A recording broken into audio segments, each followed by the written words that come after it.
तुम्ही सुजन हो प्रतिरूप ईश्वराचे, वसते तुम्हामध्ये हो मांगल्य मंदिराचे।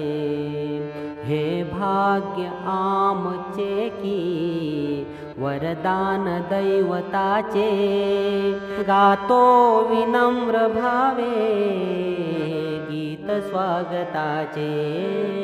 आनंद सोहळ्याला माधुर्य अमृताचे, आमुच्या कला गुणांचे तुम्हीच सर्वत्राते। तुम्हीच माय बाप, तुम्हीच श्रेष्ठ भ्राते, आम्हा मिळोत तुमचे मधुबोल अमृताचे।